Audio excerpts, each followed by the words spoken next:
Hi all, അസ്സലാമു അലൈക്കും. Welcome back to Silnas kitchen. ഇന്നത്തെ റെസിപ്പി പച്ചരിയും ചോറും വെച്ച് എളുപ്പം തയ്യാറാക്കാൻ പറ്റുന്ന ഒരു മുട്ടയില്ലാത്ത മുട്ടയപ്പത്തിൻ്റെ റെസിപ്പിയാണ്. ഏത് കറികളുടെ കൂടെ വേണമെങ്കിലും കഴിക്കാൻ പറ്റുന്ന ഒരു മുട്ടയപ്പത്തിൻ്റെ ബ്രേക്ക്ഫാസ്റ്റ് റെസിപ്പിയാണിത്.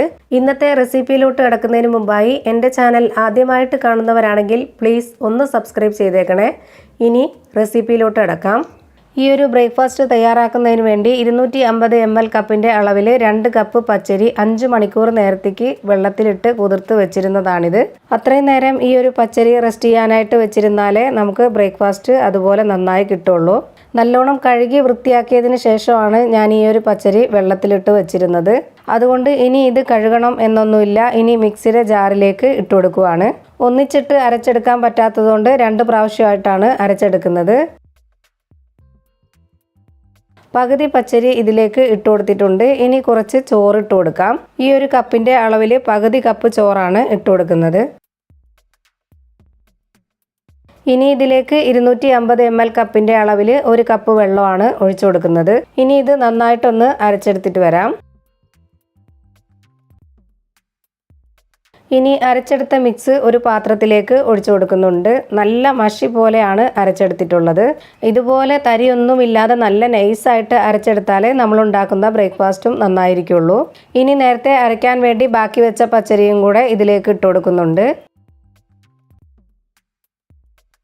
ഇനി ഇതിലേക്ക് വീണ്ടും 1/2 കപ്പ് ചോറും കൂടെ ഇട്ട് കൊടുക്കുന്നുണ്ട്. ഇനി ഇതിലേക്ക് 1/2 കപ്പ് വെള്ളം ഒഴിച്ചു കൊടുക്കാം. ഇനി ഇതിലേക്ക് ആവശ്യത്തിനുള്ള ഉപ്പിട്ട് കൊടുക്കുന്നുണ്ട്. ഇനി ഇതൊന്ന് അരച്ചെടുക്കാം. ഇനി അരച്ചെടുത്ത മിക്സ് ഇതിലേക്ക് ഒഴിച്ചു കൊടുക്കാം. അപ്പോൾ ഇന്നത്തെ ഈ ഒരു ബ്രേക്ക്ഫാസ്റ്റിന് വേണ്ടിയിട്ട് ഞാൻ എടുത്തിട്ടുള്ള ഇൻഗ്രീഡിയൻസ് 250 ml കപ്പിൻ്റെ അളവിന് 2 കപ്പ് പച്ചരിയും, പച്ചരി ഇട്ട് കൊടുത്തിട്ടുള്ള അതേ കപ്പ് അളവിൽ തന്നെ 1 കപ്പ് ചോറാണ് ഇതിലേക്ക് വേണ്ടത്. 2 പ്രാവശ്യമായിട്ടാണ് ഞാൻ 1 കപ്പ് ചോറ് ഇട്ട് കൊടുത്തത്. പിന്നീട് 2 പ്രാവശ്യമായിട്ട് 1/2 കപ്പ് വെള്ളമാണ് ഒഴിച്ചു കൊടുത്തത്. ഇപ്പോൾ ഇതെല്ലാം ഒന്ന് ഞാൻ നന്നായി ഇളക്കി യോജിപ്പിച്ച് കൊടുത്തിട്ടുണ്ട്. ഇതാണ് നമ്മുടെ മിക്സിൻ്റെ പരുവം.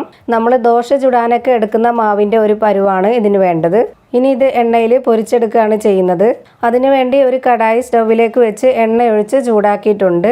ഞാനിപ്പോൾ കുഴിയുള്ള ഇതുപോലൊരു വലിയ സ്പൂൺ എടുത്തിട്ട് അതിലേക്കാണ് മാവ് ഒഴിച്ചു കൊടുത്ത് ഇതൊന്ന് ഫ്രൈ ആക്കി എടുക്കുന്നത്. ഒരു ഇഡലിയുടെയൊക്കെ വലിപ്പത്തിന് കിട്ടാൻ വേണ്ടിയിട്ടാണ് ഇതുപോലൊരു വലിയ സ്പൂൺ എടുത്തിട്ടുള്ളത്. ഇങ്ങനെ തന്നെ ചെയ്തെടുത്തോളം നിർബന്ധമൊന്നുമില്ല. ഞാനിത് ഇതുപോലെ ഒഴിച്ചു കൊടുക്കുമ്പോൾ നമുക്ക് നല്ലൊരു കറക്റ്റ് ഷേപ്പായിട്ട് കിട്ടുമല്ലോ. അതിന് വേണ്ടിയിട്ടാണ് ഇതിൽ ഒഴിച്ചു കൊടുത്ത് ഫ്രൈ ചെയ്തെടുക്കുന്നത്. നിങ്ങൾ വേണമെന്നുണ്ടെങ്കിൽ നിങ്ങൾക്ക് ഇഷ്ടമുള്ള രീതിയിൽ വെറുതെ മാവ് കോരി ഒഴിച്ചാണെങ്കിലും ഫ്രൈ ചെയ്തെടുക്കാം. എങ്ങനെ ചെയ്തെടുത്താലും ടേസ്റ്റ് ഒരുപോലെ തന്നെയാണ്. ഇപ്പോൾ ഇത് വെന്തിട്ടുണ്ട്. ഇനി ഇത് കോരി മാറ്റാം.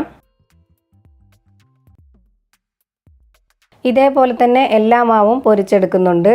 അപ്പോൾ നമ്മുടെ ഇന്നത്തെ പച്ചരിയും ചോറും വെച്ചിട്ടുള്ള സിമ്പിളായിട്ടുള്ളൊരു ബ്രേക്ക്ഫാസ്റ്റ് റെസിപ്പി റെഡി ആയിട്ടുണ്ട്. ഇത്രയേ ഉള്ളൂ എൻ്റെ ഇന്നത്തെ വീഡിയോ ഇഷ്ടമായാൽ ലൈക്ക് ചെയ്യാനും കമൻറ്റ് ചെയ്യാനും ഷെയർ ചെയ്യാനും മറക്കരുത്. പുതിയൊരു വീഡിയോയുമായി വീണ്ടും വരും. Thank you for watching.